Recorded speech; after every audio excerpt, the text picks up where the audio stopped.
திமுக வந்து விஜய் மேலதான் குற்றம்னு கிட்டத்தட்ட வரையறுத்து சொல்றாங்க. அப்படி இருக்கும் பொழுது திமுகவினுடைய கூட்டணி கட்சியின் தலைவரான காங்கிரசினுடைய தலைவரான ராகுல் காந்தி இவர்கிட்ட ஆறுதலுக்கு பேசுறாரு. நீங்க சொன்னவங்க கேள்வியிலே நான் ஒண்ணு முரண்படுறேன். திமுக தாவேகாவை என்றைக்கும் எதிர்த்ததே கிடையாது. தாவேகா திமுகவுடைய பிடி தொண்டர்களுடைய அந்த கூட்டத்தை ஒரு பலமான ஆயுதமாக பொது வழியில பயன்படுத்த அவங்க நினைக்கிறாங்க. அவர்களுடைய அறியாமை தான் இவர்களுக்கான ஓட்டாவே, தற்குறிகள் தான் இவருடைய ஓட்டாக நினைக்கிறாங்க.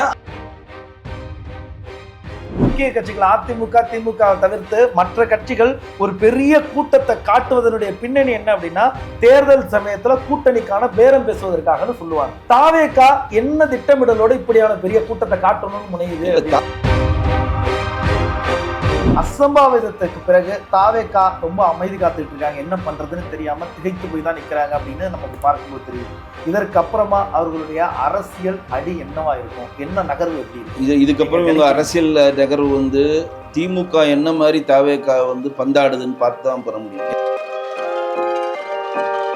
பெரிய பிம்பத்தை நீங்க கட்டமைச்சு காட்டுறப்ப அப்போ தாவேகா தான் நிறைய கூட்டம் வருது, அந்த கட்சி தான் வந்து பெரிய இருக்கு, அந்த கட்சி தான் ஆட்சி அமைக்க போகுது, அப்போ ஆட்சி அமைக்காத கட்சிக்கு நம்ம ஓட்டு போகணும், இதுக்கு போடலாம் அப்படின்ற ஒரு கரெக்டாக தேர்தல் அறிவிக்கிறதுக்கு முன்னாடி ஒரு 3 மாசம் பாருங்க, இங்க இருக்கக்கூடிய சிறிய கட்சிகள் எல்லாமே பெரிய பெரிய மாநாடு நடத்தும். கொங்கு ஈஸ்வரன் நடத்துவாரு, தமிழக வாழ்முறை வேல்முருகன் நடத்துவாரு, ஜி.கே. வாசன் அவர் நடத்துவாரு, எல்லாருமே நடத்துவாங்க. ஏன்னா பட் இவர் என்னன்னா அந்த விசிலடிச்சா குஞ்சிங்களையும் அந்த ரசிகர்களையும் தனக்கான ஆயுதமா பொது வழியில பயன்படுத்துறாரு. என்ன பயன்படுத்துறாருன்னா, இவர் தான் தேவதூதர், இவர் வந்து ஒரு நபர் ஆணையத்தின் மீது உங்களுக்கு பெரிய அளவுல தனிநபர் ஆணையம் இப்ப அருணா ஜெகதீசன் பண்றதுல எனக்கு பெரிய ஒரு ஈர்ப்பு நம்பிக்கை. சிபிஐ விசாரணை வைத்தாதான் திமுக அதுல என்ன ரோல் பிளே பண்ணிருக்கிறது வெட்ட வலிச்சது வருங்க. துப்பாக்கி சூடி வச்சிங்களா 13 பேர் செத்தான்ல, இதே அருணா ஜெகதீசன் மீதி அரசு தான் அறிக்கை கொடுக்குறாங்க. என்னன்னா, அந்த 13 பேரை சுட்டவர்கள் குற்றவாளிகள், அவர்கள் கைது செய்யப்பட வேண்டும், அவர்கள் பதவிகள் படைக்கப்பட வேண்டும், அவருக்கான கிராஜுவிட்டி ப்ராவிடன்ட் பண்ற அந்த எல்லாமே வந்து ஸ்டாப் பண்ணணும்னு அறிக்கை கொடுத்தாங்க. நிறைவேற்ற திமுக அரசாங்கம் பதவி உயிர் கொடுத்தது.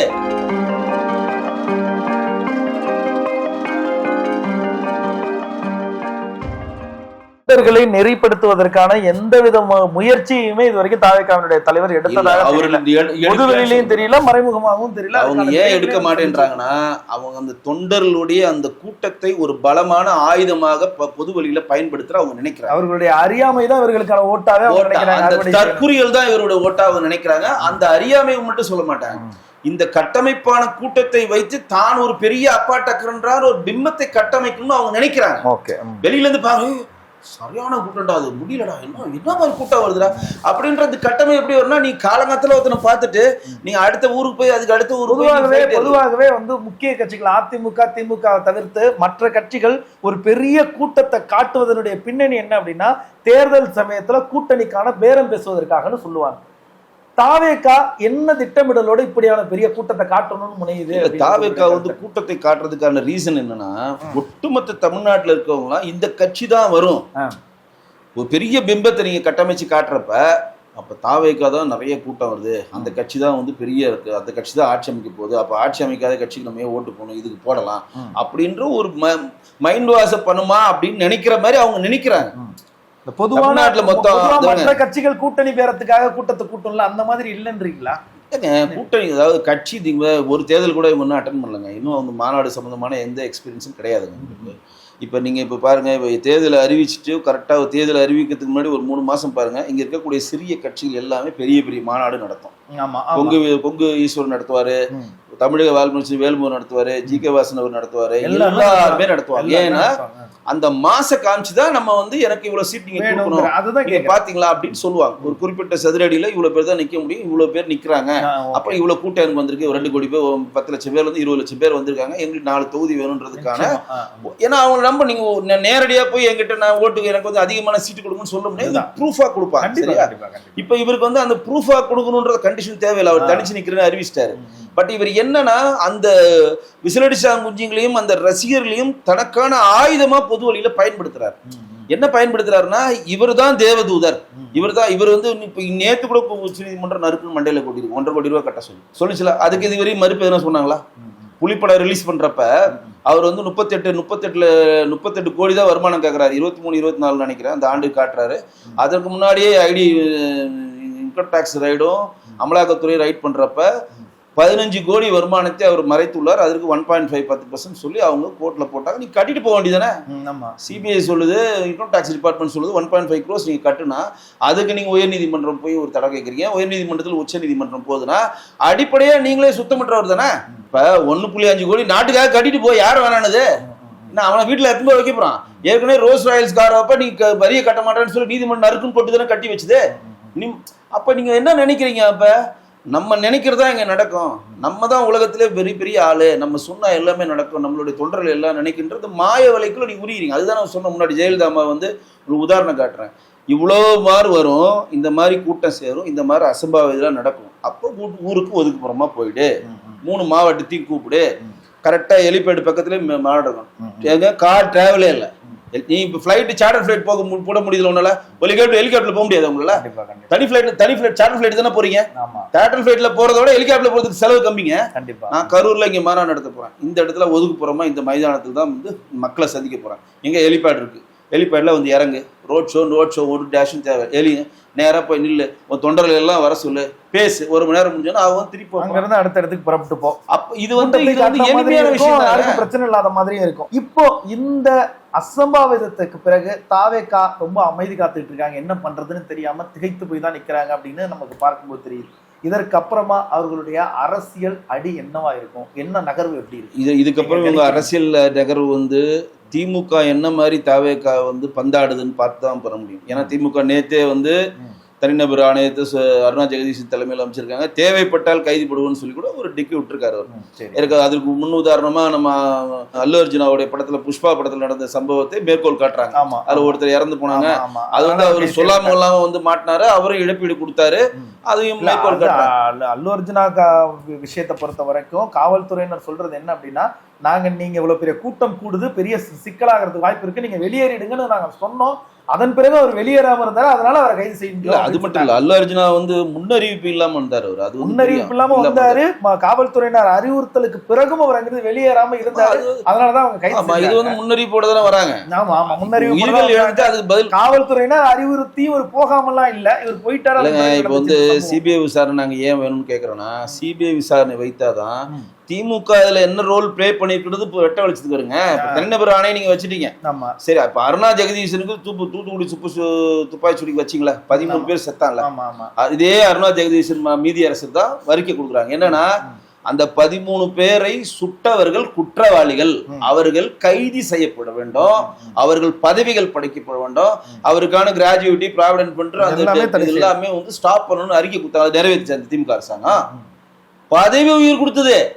இன்னைக்கு வரையும் அந்த சுட்டவர்கள் அனைவருமே தனிநபர் ஆணையம் கொடுத்த அந்த கோட்பாடுக்கான எதையுமே மதிக்காம மௌனமா இருக்காங்க. அவங்க கொடுத்த அந்த அறிக்கைக்கு பிறகு அவர்களுக்கு மீதான அந்த நடவடிக்கைகள் வழக்குல இருக்காது.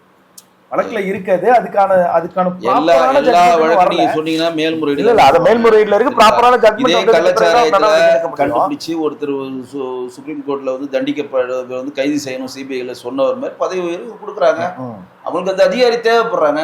நீங்க வழக்கு போறதுன்றது பெரிய கம்ப சுத்துறமாங்க. அவங்க ஒரு அறிக்கை கொடுக்குறாங்க, அவங்க கட்சிக்காரனே வேற ஒரு ஆளை வச்சு வழக்கு போட போறான். இது பெரிய விஷயம். வழக்குல இருக்குன்னு சொல்லி நீங்க ஒரு நபர் ஆணையத்தின் மீது உங்களுக்கு பெரிய அளவுல தனிநபர் ஆணையம் இப்ப அருணா ஜெகதீஷன் பண்றதுல எனக்கு பெரிய ஒரு ஈர்ப்பு இல்ல, நம்பிக்கை இல்லை. சிபிஐ விசாரணை தான் வேணும். சிபிஐ விசாரணை வைத்தாதான் அங்க திமுக என்னென்ன வந்து குளறுபடியான வேலைகள் பண்ணிச்சு, என்னென்ன மாதிரி பிளே பண்ணிச்சுன்றத நமக்கு வெட்ட வெளிச்சத்துக்கு வரும். சரிதான். நம்ம வந்து இப்போ சிபிஐ விசாரணை வேணும்னு நம்ம 19 சொல்லிட முடியாது. இந்த காரணத்துக்காக எனக்கு சிபிஐ விசாரணை வேணும், எனக்கு இந்த விஷயத்துல எனக்கு சந்தேகம், கரண்ட் கட் பண்ணது ஏன் வந்து பொது அப்படிங்கிறதுக்கான பதில் சொல்லிட்டாங்க. அவங்க சொல்லுவாங்க. நம்ம சிபிஐ நல்லா கேளுங்க. அவங்க வந்து வாலண்டரியா, நீங்க காலையில வாலண்டரியா யாரு நம்மளுடைய ஞானேஷ்குமார் நம்ம காவல்துறை அதிகாரி பூசாப்போட டிஜிபி வாலண்டரியா வந்து வண்டியில ஏறுறாரு. மின்துறை ஆய்வாளர் வாலண்டரியா வந்து வண்டியில ஏறுறாரு. இப்படியான குற்றச்சாட்டுகள் இதெல்லாம் வண்டியில ஏறுறது வந்து திட்டமிட்டு தயாரிக்கப்பட்டதான ஒரு சந்தேகம் எழுதா இல்லையா? சந்தேகம் என்ன மின்சார தடை ஏற்பட்டுச்சுன்னு சொல்றாங்க, தடை ஏற்படலங்கிறதுக்கான ஆவணத்தை காட்டுறாங்க. அந்த ஆவணத்தை காட்டுறாங்க. இத்தனை பேருக்கு பாதுகாப்பு ஆவணத்தை சிபிஐல காட்டுங்க, சிபிஐல காட்டுங்க. யார் வேணாலும் இல்ல, நம்ம சொல்றோம் இல்லையா, சிபிஐ விசாரணை வேணும்னு நம்ம ஒரு கோரிக்கை வைக்கிறோம் இல்லையா, இந்த காரணத்துக்காக தான் சிபிஐ விசாரணை வேணும். நான் சொல்றேன், மின்சாரம் ஒண்ணு 10 நிமிஷத்துல 10 செகண்ட் 15 நிமிஷம் சொல்லிருங்க. 10 நிமிஷத்துக்குள்ள கிட்டத்தட்ட 30 ஆம்புலன்ஸ் வாகனங்கள் எப்படி வந்துச்சு, உடனே 5 நிமிஷம் அவ்வளவு கூட்ட நெரிசல்ல ஒரு 10 நிமிஷத்துல செந்தில் பாலாஜி எப்படி அங்க விரைந்தாரு, எப்படி வந்து மகேஷ் பொய்யாமொழி பறந்து அங்க போனாரு, அங்க இருக்கக்கூடிய மக்களுக்கு வந்து இந்த மாதிரி பிரச்சனைகள்லாம் வந்தது முன்கூட்டியே இவங்களுக்கு தெரியுமா, ஏன் போதுமான பாதுகாப்பு வசதிகள் கொடுக்கல, இவங்க சொன்ன விஷயங்களை எதுவுமே தாவேக்கா வந்து ஃபாலோ பண்ணாம இருப்ப அந்த கூட்டத்திற்கான தடியடையை ஏன் நடத்தினாங்க, விஜய் ஏன் அங்க தண்ணி பாட்டில போட வச்சாரு, ஏன் 2 பேர் மயங்கி விழுந்ததுக்கான இன்ஃபர்மேஷன் எல்லாமே ரொம்ப எளிமையான கேள்விகள். இந்த எல்லா கேள்விகளுக்குமே சமூக வலைதளங்களிலே தெளிவான பதில்கள் சொல்லிட்டாங்க. சமூக வலைதளங்கள்ல பதில் இல்லாத கேள்வின்னு இந்த சம்பவத்தை சார்ந்து நம்மள்ட்ட இல்ல. ஏன் இல்லைன்றத நான் ஆணித்தரமா சொல்றேன் அப்படின்னா சிபிஐ விசாரணைக்கு இதை கொண்டு போய் நிறுத்தணும் அப்படிங்கிறதுக்கு நம்மள்ட்ட அப்படியான கேள்விகள் இல்லைன்ற சந்தோஷம். சிபிஐ விசாரணை சொல்றது ஒண்ணு மறுக்கிறேன். சமூக வலைதளங்களுக்கான பதில்களை நான் என்றைக்குமே நம்ப மாட்டேன். இல்ல, அந்த சில பதில்கள் நியாயமா இருந்துச்சு, அது எங்களோட பார்வை இல்லையே. இல்லங்க, உங்க பார்வைக்கு அது நியாயமா நீங்க சொல்றீங்க இல்லையா, வாண்டடா வந்து டிஜிபி வண்டியில ஏறுறாரு, வாண்டடா வந்து இபியினுடைய ஆபீசர் வண்டியில அவங்க ஒரு அறிக்கை கொடுக்குறாங்க, இந்த நேரத்துக்கு கரண்ட் கட் ஆகல, நாங்க எப்ப கட் பண்ணோம்னா இவங்களுடைய கோரிக்கையை ஏத்துதான் நாங்க கரண்ட் கட் பண்ணோம், அதன் பிறகு இந்த மின்சாரம் சார்ந்த கருத்துக்களே இல்லையே அவங்களுடைய பதிலுக்கு பிறகு. பதில் சொல்ல விடுங்க, அது அவங்க சொல்றாங்க. நல்ல கேள்வி. அவங்க சொல்றாங்க ஒரு நீதிமன்றம் 2 வண்டி போகுது, 2 வண்டி இடிச்சுக்குது, அது 2மே ஆக்சிடென்ட் இன்சிடென்ட் தான். 2 பேர் சேர்ந்து மீச்சுவலா போயிட்டாங்கன்னா அது வெறும் இன்சிடென்ட் தான். அதை இடிச்சுட்டு ஒருத்தன் போய் கம்ப்ளைண்ட் கொடுத்தாதான் அது ஆக்சிடென்ட். கண்டிப்பா அப்பதான் காவல்துறை உள்ள வருது, இது இன்சிடென்டா ஆக்சிடென்டா, யார் மேல தப்பு, உண்மையான தப்பு எஃப்ஐஆர் மேல யார் போடுறோம், யாருக்கு இறப்பீடு வரும்ன்றதை டிசைட் பண்றத போலீஸ் அதிகாரம் நீதிமன்றம் எடுக்குது. இப்ப நீங்க சொல்றீங்க, இப்ப திமுக சொல்றீங்க, இப்ப வந்து நம்ம உதவி மின்சாரத்துறை பொறியாளர் சொல்றது நல்ல கரெக்டா கூட எடுத்துக்கோங்க, காவல்துறை அதிகாரி சொல்றது கரெக்டா தான் எடுத்துக்கோங்க, ஆனா எனக்கு உங்க மேல நம்பிக்கை இல்லை. நீங்க சொல்றது ஏன்னா இந்த ஆட்சி மேல எனக்கு நம்பிக்கை இல்லை. அப்ப 2மே நீங்க சொல்ற மாதிரி ஆக்சிடென்ட் இல்லை இன்சிடென்ட். இப்ப ஆக்சிடென்ட் ஆயிடுச்சு, எனக்கு நீதிமன்றத்தில் அறிக்கையை சிபிஐ வந்து தாக்கல் பண்ணி சொல்லிட்டு வாங்க, யார் வேணானது இதில். இப்போ நீங்கள் சொல்றது எல்லாமே கரெக்டாக இருக்க மாதிரி உங்கள் பார்வை, சமூக வலைதளத்தை நீங்கள் நம்புறீங்க. என்னுடைய பார்வை அது எதுவுமே கரெக்ட் இல்லை. சமூக வலைத்தளத்தில் வர செய்திகள் அங்கே இருக்கக்கூடிய காவல்துறை அதிகாரி திமுகவுக்கு வந்து நியாயமாக செயல்படாம சப்போர்ட் பண்ணி பேசுறாரு, உதவி பொறியாளர்கள் இருக்கலாம், தப்பு இல்லை. அத திமுகவின் மீதும் திமுக அரசின் மீதும் திமுகவினுடைய காவல்துறையின் மீதும் நம்ம குற்றச்சாட்டுகளை வைக்கலாம். ஆனா அந்த குற்றச்சாட்டுகள் வேல்யூவான குற்றச்சாட்டா கரண்ட் போயிடுச்சு 40 பேர் செத்துருக்காங்கனாவே அது ஆட்டோமேட்டிக்கா பொது வழியில நீதிமன்றம் தானா சுமோட்டோ வழக்கு எடுத்துருவாங்க. சிபிஐ விசாரணை திமுக இப்போ கேஸ் போட்டிருக்காங்க, சிபிஐ வழக்கு வேணும்னு இவங்க தனிநபர் ஆணையம் வச்சிருக்காங்க, அது உடையும் சுமோட்டோ வழக்குல சொல்லுவாங்க. உங்களுக்கு என்ன பயம், அறிக்கையை சொல்லுங்கன்னா ஆட்டோமேட்டிக்கா வரப்போகுது. இப்ப சிபிஐ உள்ள விசாரிச்சு அதற்கான கட்டமைப்பை வெளியே சொன்னா நம்ம அதை நம்பிதான். நான் என்ன கேட்கிறேன்னா, சிபிஐ விசாரணை வேண்டான்னு நான் சொல்லல, வேணும்னு சொல்றதுக்கான காரணம் கேட்டேன், அவ்வளவுதான் நான் சொல்லிட்டேன். அதுதான் உங்களுக்கு ஆக்சிடென்ட் ஒரு இதை சொல்லிட்டேன். நீங்க உங்க தரப்பை வந்து ஈஸியா அணுகுறீங்க, என்னால ஈஸியா ஏத்துக்க முடியல. நான் வந்து அது நான் நம்பலனா எனக்கு நீதி வேண்டும், அவ்வளவுதான். எனக்கு நீதி. இப்ப நீங்க சொல்ற காரணமே வச்சுக்கலாம். இப்ப நீங்க சொல்றீங்களா, இப்ப அஜித் குமார் வழக்கு நாங்க யாருமே கேட்காம அவங்க சிபிஐ விசாரணை இன்னும் நாங்க கேட்கறமே வச்சுட்டு போங்க, என்ன பிரச்சனை உங்களுக்கு? சிபிஐ விசாரணை வைக்கிறதுனால சிபிஐ விசாரணை என்ன பிரச்சனை நல்லா தெரிஞ்சுங்க. இங்கு சிபிஐ விசாரணை இன்றைக்கு தமிழக அரசு தடை பண்ணிருக்கு. மத்திய அரசு இங்க உள்ள நுழையணும்னா அவங்க சிபிஐ நேரம் இங்க ஒருத்தரை இன்ட்ராக்ட் பண்ணணும்னா மத்திய அரசு மாநில அரசினுடைய அனுமதியை பெற வேண்டும். இந்த இது வந்து வெஸ்ட் பெங்கால்ல மம்தா ஃபர்ஸ்ட் ஆரம்பிச்சாங்க, அப்புறம் ரேவந்த் ரெட்டி ஆரம்பிச்சோன்னா மாண்பு முதலமைச்சர் மு க ஸ்டாலின் ஆரம்பிச்சிட்டாரு. இன்கேஸ் சிபிஐ தமிழ்நாட்டில் வந்து விசாரணை பண்ணுவதற்கு மாநில அரசு அனுமதி தேவையில்லைன்னு பழைய கட்டமைப்பு இருந்தா இந்நேரம் சிபிஐ போயிருக்கும், விசாரணை வந்திருக்கும், விசாரணை உடனே போயிருக்கும். அப்ப இப்ப வந்து உள்துறை அமைச்சர் வந்து இது சார்ந்து பேசுறாரு, முதல்வர்கிட்ட பேசுறாரு, என்ன நடந்துச்சு அதுக்கான அறிக்கை கொடுங்க. ஆமா கேட்பாங்க, கவர்னர் கேக்குறாரு, கவர்னர் மூலம் உள்துறை அமைச்சர் கேட்கிறாரு. ராகுல் காந்தி ஆனா விஜய்கிட்ட ஒரு 1/4 மணி நேரம் போன்ல பேசியிருக்கிறாரு, அதை நீங்க எப்படி பாக்குறீங்க? அவருடைய பர்சனலுங்க, அவங்க காங்கிரஸ் பண்ணல, நீட்டை இது அரசியல் பார்வையோட இப்ப நீட்டை விலகணும்னு இப்ப கேக்குறாரு விஜய் பொது மேடையில, நீட்டை விலகணும்னு கேக்குறாரு, கச்சத்தீவை மீட்கணும்னு கேக்குறாரு. நாம என்ன கேக்குறோம், நீட்டை கொண்டு வந்தது என்ன தெரியுமா சார்? நான் உங்களை ஒரு பிஜேபி சார்ந்த ஒரு அரசியல் விமர்சகரா நான் உங்கள்கிட்ட கேட்கிறேன். தீவிரமா தாவேகாவை திமுக எதிர்க்குது. திமுக வந்து விஜய் மேலதான் குற்றோன்னு கிட்டத்தட்ட வரையறுத்து சொல்றாங்க. அப்படி இருக்கும் பொழுது திமுகவினுடைய கூட்டணி கட்சியின் தலைவரான காங்கிரசினுடைய தலைவரான ராகுல் காந்தி இவர்கிட்ட ஆறுதலுக்கு பேசுறாரு. நீங்க சொன்ன கேள்வியிலே நான் ஒண்ணு முரண்படுறேன். திமுக தாவேகாவை என்றைக்கும் எதிர்த்ததே கிடையாது. தாவேகா திமுகவுடைய பி டீம், சரிங்களா? திமுக அது வந்து எல்லாரும் இல்ல, நான் ஈஸியா சொல்றேன். பிஜேபி பதில் சொல்றதா உங்களுக்கு புரியுங்க. எப்போதுமே திமுக ஆட்சி செய்யறப்ப அதுக்கு ஒரு ஆன்டி இன்கம்சி ஃபார்முலா வரப்ப திமுக முதல்ல என்ன ஃபாலோ பண்ணா, ஒரு நடிகரை இறக்கும். சரி, விஜயகாந்த் இறக்குச்சு, கமலை இறக்குச்சு, இப்ப விஜய் இறக்கி, சரிங்களா? இவங்களோட கட்டமைப்பு என்னன்னா, இவங்களோட கூட்டணி ஸ்ட்ராங்கா இருக்கப்ப இந்த கூட்டணோட ஆன்டி இன்கம்சி விட்டு ஒரு சாரா நேரடியா தேசிய ஜனநாயக கூட்டணி சொல்லுகிற பிஜேபி ஏடிஎம்கேக்கு போகக்கூடாது. அந்த கூட்டணி ஸ்ட்ராங்கா இருக்கு. இந்த கூட்டணி 2 பேர் தான் இருக்கிறாங்க. மேல் கொண்டு வருவாங்களா வரான்னு தெரியல. அப்ப நம்மளோட ஆன்டி இன்கம்சி ஓட்டு அங்க போறப்ப அது 4ஆ ஸ்பிளிட் ஆகணும். சீமானு கொஞ்சம் போகணும், இவங்களுக்கு நம்ம இது விஜய் கொஞ்சம் போகணும், அப்புறம் தேசிய ஜனநாயக கூட்டணிக்கு போறப்ப எதிர்ப்பு ஓட்டு 4ம் நேரடியா தேசிய ஜனநாயக கூட்டணிக்கு விழுந்தாதான் திமுக வீழ்த்த முடியும். 4 விழாம எனக்கு பிஜேபிக்கு ஒன்றும், ஏடிஎம்கேக்கு ஒன்றும், நம்ம தேசிய ஜனநாயக கூட்டணி 2 பேர் இணைஞ்சிருக்கவங்களுக்கு ஒன்றும், சீமானுக்கு ஒன்றும், விஜய்க்கு ஒன்று இருக்கிறப்ப குறைந்த வாக்கு விஷயத்தில் நாம் வென்றெடுக்கலான்றது தான் இவங்களுடைய கணிப்பு. அதனால என்ன பண்றாங்கன்னா, அடிக்கிற மாதிரி அடியே அழுகிற மாதிரி அழுகுன்னு சொல்லி அப்படியே சாஃப்ட் கார்னர் நகர்த்துறாங்க. நல்லா கேட்டுங்க, கூட்டணி கட்சியா இருக்கிற விடுதலை சிறுத்தைகள் கட்சிகள் கொடிக்கம்பு மேத்தத்தை திமுக தடை பண்ணுதா இல்லையா? இன்னைக்கு ஒருத்த வெளியில வந்து புலம்புறானா இல்லையா? இன்னைக்கு பட்டியலின சகோதரர்களுக்கு பஞ்சமி நிலத்தை மீட்கணும்னு திருமாவளவன் சொல்ற திமுக ஆக்ஷன் இருக்குதா? இதே கண்ணப்பன் அவர் வந்து வீட்டுல போய் சந்திக்கிறப்ப அவர் பிளாஸ்டிக் சேர்ல உட்கார வச்சு திமுக எதிர்ப்பு வினையாட்டுச்சா? இன்னைக்கு கவின் கொலை வழக்கு திமுக வந்து ஆவண கொலைக்கு சட்டம் ஏற்றணும்னு சொல்லி கேட்கறாங்களே, யார் கம்யூனிஸ்ட்ல இருந்து கூட்டணி கட்சி எல்லாருமே கேட்கறாங்களா? அதுக்கு எதனா இனிஷியேட் பண்ணிச்சா? எதுவும் பண்ணல. ஆனா தாவேகா கட்சி இருக்கக்கூடிய விஜய் நடித்த படத்தை கடந்த 4 வருடமாக அவர் நடித்த படத்தை வெளியிட்டது யார் சொல்லுங்க? யாரு? இதே ரெட் ஜெயின் அதுல பங்களிப்பு இருக்குல்ல. இன்னைக்கு இருக்கக்கூடிய தமிழ்நாட்டில் இருக்கக்கூடிய 1200 தேட்டர்ல 900 தேட்டர் ரெட் ஜெயின் தானே இருக்கு. ஏன் நீங்க வெளியிடுறீங்க? உங்களுக்கு தான் அவங்களை பிடிக்காதுல்ல. தாவேகாவை நடிச்ச விஜயோட படத்தை சன் டிவிலையும் கலைஞர் டிவிலையும் போடுறது யாரு? பெரிய விலை கொடுத்து யார் நீங்க வாங்குறீங்களா இல்லையா? ரெட் தானே வாங்குது. அவங்க சேட்டலைட் உரிமைக்கு ஓடிடி பிளாட்ஃபார்முக்கு அது கொடுக்குறீங்களா இல்லையா? சரி, இது மட்டும் இல்ல, இவங்க தாவேகாவுடைய விஜய் நீங்க வந்து எதிர்க்க மாதிரி இருந்தால், விஜயோடைய படம் வாரிசு, லியோ, இப்ப நடக்கிற இந்த 3 படங்களும் எப்படி தமிழ்நாட்டில் ரிலீஸ் ஆச்சு? உலக சுற்று வாலிபன் படம் வந்து எம்ஜிஆர் அவர்கள் தன்னுடைய ஒட்டுமொத்த சொத்தை வச்சு எடுக்கிறாரு. அந்த படத்தை ரிலீஸ் பண்ணக்கூடாதுன்னு தடை பண்ணணும்னு சொல்லிட்டு அன்றைக்கு இருக்கக்கூடிய திமுக அரசும் அவ்வளவு நெருக்கடி கொடுத்தது. எங்கேயும் போஸ்டர் அடிக்கக்கூடாதுன்னு சொல்லிச்சு. போஸ்டரே இல்லாம எம்ஜிஆருடைய வசீகரத்தினால அந்த படம் வந்து பட்டி தொட்டுலாம் பட்டையை கிளப்பி ஓடிச்சு. ஆமா, அது மாதிரி இப்ப விஜய்க்கு பண்ணிருக்கா? ஏன் பண்ணல? அது பண்ணல. ஏன் பண்ணல? கலைஞர் வந்து உலகம் சுற்றும் வாலிபனுக்கு பெரிய தடை விதிச்சாரு. ரிலீஸ் ஆகக்கூடாதுன்னு கலைஞர் காலகட்டத்தில் நடந்துச்சு அது. ஆனா அந்த படம் வெளியாச்சு, பெரிய வெற்றி பெற்றுச்சு.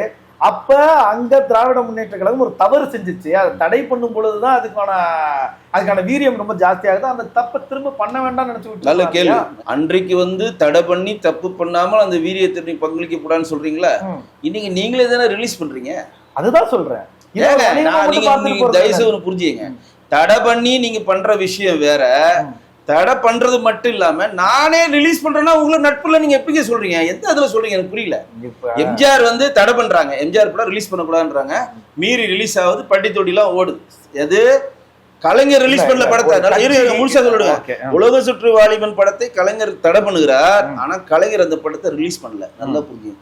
இங்க திமுக விஜய் படத்தை தடையும் பண்ணல, விஜய் படத்தை ரிலீஸ் பண்ணுது. இல்ல அப்ப இருந்த எல்லாரும் அப்ப ஒரு தனிப்பட்ட நிறுவனம் படங்கள் ரிலீஸ் பண்ணாங்க. அது வந்து உங்களுடைய டிஸ்ட்ரிபியூட்டர்ஸ் தான் வாங்குவாங்க. அப்ப இருந்த கட்டமைப்பே வேற, உங்களுடைய இப்ப இருக்கிற கட்டமைப்பு வேற. உங்களுடைய தாட் அதுங்க, என்னுடைய தாட் இதுங்க. உங்களுடைய பார்வை, என்னுடைய பார்வை இதாங்க. மகிழ்ச்சி. நான் வந்து சப்போர்ட் பண்ணுன்றதுக்கான காரண காரியத்தை சொல்லிட்டேன். நீங்க வந்து அவர் எதிர்க்கிறீங்கன்னா உங்களுடைய விஜய் உங்களுடைய சேட்டலைட்ல எந்த படமும் நீங்க வாங்கக்கூடாது, போடக்கூடாது. ரெட் ஜெயின் மூலம் நீங்க வாரிசு படத்தை யார் ரிலீஸ் பண்ணு? தமிழ்நாட்டுல ரெட் ஜெயின் தான் ரிலீஸ் பண்ணுச்சு. அஜித் படம் 2 படம் ரிலீஸ் பண்ணாங்களா இல்லையா? விடாமுயற்சி ரிலீஸ் பண்ணாங்களா இல்லையா? நீங்க தான் சண்டைக்காரங்களை எதுக்கு அவன் படத்தை வாங்குறீங்க? இவர் தான் சண்டைக்காரர், நான் எதுவாக இருந்தாலும் ரெட் ஜெயின் கொடுக்க மாட்டேன்னு சொல்லிட்டு இருக்க வேண்டியது. ஏன் கொடுக்குறாரு? வாரிசு அப்படிங்கிற ஒரு திரைப்படத்துல விஜயனுடைய முகம் இருந்தாலும் அதுல ஒரு தயாரிப்பாளர் இருக்கு, தொழில்நுட்ப கலைஞர், அரசியல் ரீதியா அது வணிகம், அது கம்ப்ளீட்லி வணிகம். அதுக்கும் அரசியலுக்கு என்ன சம்பந்தம்? நானும் சொல்றேன். அததான் சொல்றேன். விஜய் அவர்கள் உங்களுக்கு அரசியலில் பொதுவரியாக நீங்க கட்டளை பண்ணாலும் கொள்கை ரீதியாக வணிக ரீதியாக அவரிடம் நீங்கள் அரசியல் களம் வேற, வணிகம் வேற. புரிதல் இல்ல. அரசியல் ரீதியா நீங்க விஜய் எதிர்க்கிற மாதிரி நீங்க கட்டமைப்பை ஏற்படுத்தினாலும் வணிக ரீதியா நீங்க அவருடைய தொடர்ந்து சாப் கார்னர் உங்கள்கிட்ட மறைமுகமான ஆதரவு இருக்கு நான் குற்றம் சாட்டுறேன். நேரடியாக நீங்க வேணானா வேணாம், அதாங்க அரசியல். ஜெயலலிதா அம்மா வந்து ஒருத்தர் வேணானா திருப்பி சேர்ப்பாங்களா? வேணானா வேணாம் முடிஞ்சிச்சாலே. கலைஞர் சேர்ப்பா. ஜெயலலிதா அமைப்புல ஒருத்தர் வேணான்னு யாருன்னா திருப்பி கொண்டு வந்திருக்காங்களா? அரசியல்ல பொதுவா நிரந்தர எதிரிகளும் இல்லை, நிரந்தர நண்பர்களும் இல்லைங்கிறது கட்சிகள் அளவுல உலக அளவுல இருக்கிற பொது கருத்து. அது கட்சிகளுக்கு ஜெயலலிதாவுடைய தனிப்பட்ட ஒரு மரபைக்குள்ள இருக்க சொல்ல, தொண்டர்களுக்குள்ள சொல்றான். ஒரு தொண்டர் ஒருத்தர் தொண்டர் வெளியே போனா அவன்கிட்ட 10,000 ஓட்டு போனா ஜெயலலிதா 10,000 ஓட்டு போட்டுன்னு சொல்லி உட்காந்துருப்பாங்க. அதனாலதான் மோடியா லேடியான்னு ஒரு காலத்துல அவங்க கேட்டாங்க. 13 நாள் ஒரு அமைச்சரவே வந்து கவுத்தாங்க. சரிங்களா? அவங்க ஒரு பிரேவ் லேடி. அதுக்குள்ள நம்ம வரல. நீங்கள் வந்து இங்க வந்து திமுக வந்து தாவேகாவுக்கு வந்து எதிர் மாதிரி ஒரு கட்டமைப்பு பண்றீங்க. ராகுல் காந்திட்ட ஏன் விஜய் பேசுறாரு அப்படின்னா, ராகுல் காந்தி ஒரு ஃபார்முலா வச்சிருக்காரு. நாளைக்கு திமுக நம்ம கேட்ட சீட்டு கிடைக்கல அப்படின்னா மாணிக் தாகூர், ஜோதிமணி, இன்னும் கூடிய நம்ம குளச்சல் எம்எல்ஏவா கிள்ளியூர் எம்எல்ஏ இருக்க ராஜேஷ்குமார், இந்த டீம் எல்லாம் வச்சு திமுக வந்து காங்கிரஸ் செங்கலத்தை அப்படியே உருவி நம்ம இதுல வச்சிடலாம். வச்சுக்கிட்டா நமக்கு கேரளா நமக்கு ஈஸியா வின் பண்ணலாம். ஏன்னா கேரளா விஜய்க்கு நல்ல ஒரு மாசத்துக்கு வச்சு வின் பண்ணலாம். பாண்டிச்சேரியில தனிப்படியா ஆட்சியை பிடிக்கலாம். ஒரு திட்டமிடல் ராகுல் இருக்கலாம்ன்றேன். நன்றி சார். ஏன் இருக்கலாம்னு சொல்றேன்னா, நீட்டை திருப்பி நீட்டு கொண்டு வந்தது பிஜேபி மாதிரி கட்டமைப்பை விஜய் சொல்றாரு. நீட்டை கொடுத்தது யாருன்றத பொது வழியில சொல்லணும்ல. நீட்டை யார் கொண்டு வந்தாங்க? காங்கிரஸ்ல இருக்கக்கூடிய குலாம் நபி ஆசாத்தும் காந்தி செல்வன் திமுக சேர்ந்து கொண்டு வந்தான்றதை பதிவு செஞ்சா நீட்டை வந்து சொல்லணும். இன்னைக்கு இந்திரா காந்தி பீரியட்ல தான் கச்சத்தீவு கொடுக்கப்பட்டது. காங்கிரஸ் பீரியட்ல இந்திரா காந்தி அவர்களும் கலைஞர் அவர்களும் பத்தி பேசணும்னா நீட்டை சார்ந்தோ விவாதம் இல்ல. இது புரிதல் இல்ல. நீட்டுக்கு நீங்க சொல்றது என்னால ஏத்துக்க முடியாது. இது வந்து திமுகவும் காங்கிரஸும் தான் கொண்டு வந்துச்சு. அப்ப கொண்டு வரும்போது இந்த முறைமை வேற, இப்ப அமல்படுத்தும்போது இந்த அதை பத்தி தனியா பேசலாம். அதுதான் தனியா பேசலாம். நீங்க இல்ல ஒரு நிமிஷம் பதிவு செய்ய விடுங்க. நீங்க கரெக்டான தலைவராக இருந்தால் அதை கொண்டு வந்தல் யாருன்ற பதிவை விஜய் வந்து பதிவு பண்ணியிருந்தாருன்னு நான் ஏற்றுறேன். நீட்டை கொண்டு வந்தது காங்கிரசும் திமுகவும், அதில் அமல்படுத்தியது உச்ச நீதிமன்றம். ஆனால் இன்று எங்களுக்கு நீட்டு தேவையில்லை, அதை இங்க இருக்கக்கூடிய தேசிய ஜனநாயக கட்சி மீட்டு தர வேண்டும். வரவேற்கிறேன். கச்சத்தீவை கொடுத்தது இந்திரா காந்தி அவர்களும் மறைந்த முன்னாள் முதலமைச்சர் கருணாநிதி ஐயா அவர்களும் தான். இன்றைக்கு நம்ம மீனவர்கள் பாதிக்கப்படுறான்ற ஒரு டிசைன் வருது. அதை மீட்பதற்கு தேசிய ஜனநாயக இன்ஸ்டியூட். இதை நீங்க சொன்னீங்கன்னா உங்களை வரவேற்கிறேன். 19 அடிச்சு விட்டீங்கன்னா இங்கன்னா பைத்தியக்காரனா உட்காந்துருக்காங்களா? அப்ப நீங்க கேட்கிற கேள்வி நாங்களும் கேட்போம்ல. அதுதான் இந்த புரிதல். உங்களுடைய கருத்துக்களுக்கு நன்றி சார். ரொம்ப ஒரு அரசியல் விமர்சகர் அப்படிங்கிறத தாண்டி ஒரு எளிய மனிதராக உங்களுடைய வருத்தத்தையும் கோபத்தையும் நீங்க பதிவு பண்ணீங்க. உங்களை சந்தித்தது மகிழ்ச்சி. எங்களுடைய இந்த நிகழ்ச்சிக்கு வந்ததற்காக நன்றி. நேயர்கள் அனைவருக்கும் நன்றி. மீண்டும் வேறொரு விருந்தினரோடும் வேறொரு செய்தி களத்தோடும் உங்களை சந்திக்கிறோம். அதுவரையில் உங்களிடமிருந்து விடைபெறுவது சா. உபேஷ். நன்றி. இது மக்கள் பார்வை.